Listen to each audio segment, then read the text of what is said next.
मैं उषा सिन्हा, स्नातकोत्तर हिंदी विभाग, भूपेंद्र नारायण मंडल विश्वविद्यालय, पश्चिमी परिसर, सहरसा, पीजी सेंटर सहरसा।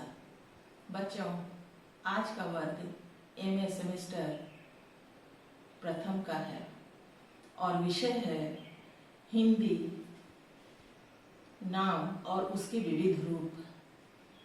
बच्चों, हमने पिछले वर्ग में भी हिंदी शब्द पर गौर किया था, लेकिन आज एक बार पुनः मैं उसे दोहरा देना चाहती हूँ।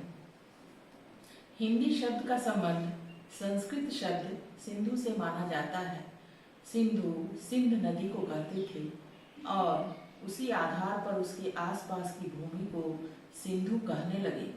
यह सिंधु शब्द ईरानी में जाकर हिंदू और फिर हिंद हो गया और इसका अर्थ हुआ सिंध प्रदेश। बाद में ईरानी धीरे धीरे भारत के अधिक भागों से परिचित होते गए और इस शब्द के अर्थ में विस्तार होता गया तथा हिंद शब्द धीरे धीरे पूरे भारत का वाचक हो गया। इसी में ईरानी का इक प्रत्यय लगने से हिंदिक बना, जिसका अर्थ है हिंद का। यूनानी शब्द इंडिका या अंग्रेजी शब्द इंडिया आदि इस हिंदी के ही विकसित रूप है। हिंदी भी हिंदी का ही प्रवर्तित रूप है और इसका मूल अर्थ है हिंद का। इस प्रकार यह विशेषण है, किंतु भाषा के अर्थ में संज्ञा हो गया है। हिंदी भाषा के लिए इस शब्द का प्राचीनतम प्रयोग सरफुद्दीन यज़दी के जफरनामा में मिलता है, जो 1424 में लिखा गया था। वस्तुतः शब्दों में अरबी, फारसी तथा संस्कृत के आधिक्य की बात छोड़ दें तो हिंदी और उर्दू में कोई खास अंतर नहीं है। दोनों ही एक ही भाषा की दो शैलियां हैं। इसलिए प्रारंभ में हिंदी शब्द का प्रयोग हिंदी और उर्दू दोनों के लिए होता था। तज़किरा मखजन उल गरायब में आता है, दर जवाने हिंद की मुराद उर्दू अस्त।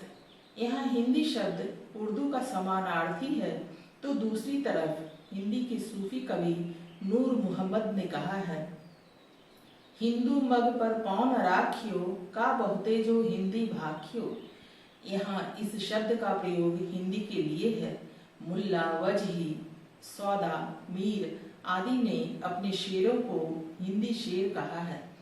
गालिब ने भी अपने पत्रों में कई स्थानों पर हिंदी और उर्दू को समानार्थी रूप में प्रयुक्त किया है।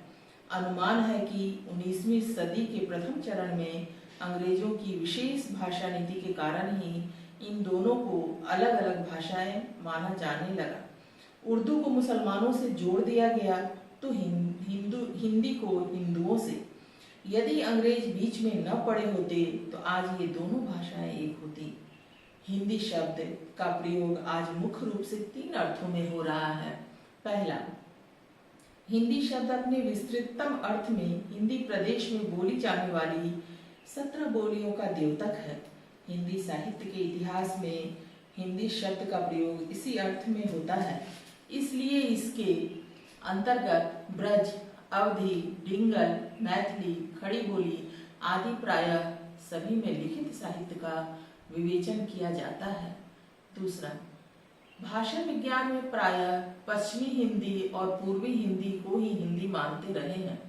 ग्रियर्सन ने इसी आधार पर हिंदी प्रदेश की अन्य उपभाषाओं को राजस्थानी, पहाड़ी, बिहारी कहा था, जिनमें हिंदी शब्द का प्रयोग नहीं है, किंतु अन्य 2 को हिंदी मानने के कारण पश्चिमी हिंदी तथा पूर्वी हिंदी नाम दिया था। इस प्रकार इस अर्थ में हिंदी 8 बोलियों ब्रज, खड़ी बोली, बुंदेली, हरियाणी, कन्नौजी, अवधी, बघेली, छत्तीसगढ़ी का सामूहिक नाम है।